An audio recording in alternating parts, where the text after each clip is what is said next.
Ia, aici e mai greu. Dă-i. Când eu spun Nic, voi spuneți NND. Nic! NND!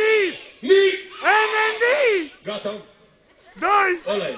S-a strigat linie, continuăm până la bingo. Dă-i! Gata, ce să mai dau? Gata, că asta a fost ultima. Nu-i vina mea, boss! Boss! Nu-i vina mea! Nu-i vina mea! Dar ce e vina mea? Corect. Ce ai, mă, nebun? Nu e vina mea că lumea se simte bine aici și așa. Dă-i! Nu? A venit aici și așa? Cum era? A venit aici și așa?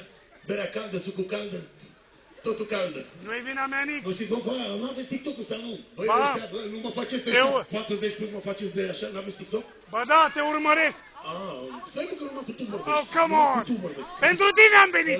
Deci, Să te mâine, aud. cine n-are TikTok, mâine toți ăștia 40 plus cu TikTok, urmărire pe TikTok, da? Nick NND mă găsiți. Vă place DJ-ul? DJ-ul mă place, nu? Care e DJ-ță, de fapt. Da, puteți, cu rând aplauze, acum chiar să poată, da. Cred că știți, că e a doua ediție sau a treia, știți că este fiica mea, așa că nu mă uitați prea lungă și... Are deja un prieten, zic, știi? Bun, New Andreea Marin, o găsiți pe TikTok, pe Instagram, peste tot, pe unde vreți voi, da? Pe Ioana, o știți pe Ioana? Dacă nu știți, o aflați acum. Pe Ioana, aplauze, aplauze pentru Ioana. Da? Vă place cum sună? Sună bine, nu? Aia zic, da? Bun, păi atunci Ioana 13 pe Instagram. Bă, dacă puneți story-uri mișto, să știți că le repostez. Atât eu cât și ea, toată lumea. Te urmăresc, boss, păi ce e aici? Aștept berea. Aștepți berea? Nu-i vina mea. Aștept, nu e, nici el. Dă-i. Bun, follow pe Insta și pe TikTok, dragilor, ne mai vedem pe acolo de când în când cu diverse sesiuni de mixing, de fac ceva ca la radio, ascultăm muzică din 90-2000. Generația noastră, cum zic, știi? Dă-i! Aia zic, vă dau tu. Băi, alo, ăsta de 10 ani, tu de ce țipat? Tu e generația noastră și nu știam și cât inimi. E la pensie. Bă, da, nu, știi ce mă bucură? Mă bucură faptul că, deși piesele astea sunt scrise acum 20 ceva de ani, sunt copii de 97, câți ani ai? Zi!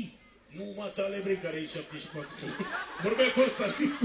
Ridic așa ca el, deci nu pot să vă arăt, că trebuia să pun direct, nu filmează direct. 6 ani? 60, mulți înainte, dar vorbeam cu ăsta, vii cu alt ochelari, cu ăsta, nu fața mătare, care e atât. Cât are, mă? Nu e al meu! Asta mă bucură, că ăștia de 7 ani cântă refrenul aici în fața scenei și asta se datorează vouă că ați ținut piesele astea în viață din generație în generație, așa? Pe un castofon, pe un CD, pe ce acum pe YouTube și așa mai departe. Come on! Deci n-am decât să vă mulțumesc, pentru că datorită vouă sunt aici pe scenă. Bătrâne!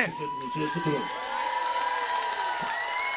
Sau suntem aici, pentru că altfel n-ar fi existat niciun fel de artist. Nu e vina mea, dai! Să îndrăgească ceea ce creăm, ceea ce compunem, ceea ce punem pe foaie. Nu mai lungim vorba că... Nu e vina mea! Bravo! Nu e vina mea, Sibiu! A venit piesă? Hai, cine sare? Cine sare cu mine? Băi, am curat, dar mă că aveți. Hai, cine mai?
Vă iubim, vă mulțumim din suflet, dragilor. Mișto! Sunteți absolut maxim. Băi, o facem pe aia? Ia, hai să facem aia de TikTok. Andreea, ia telefon.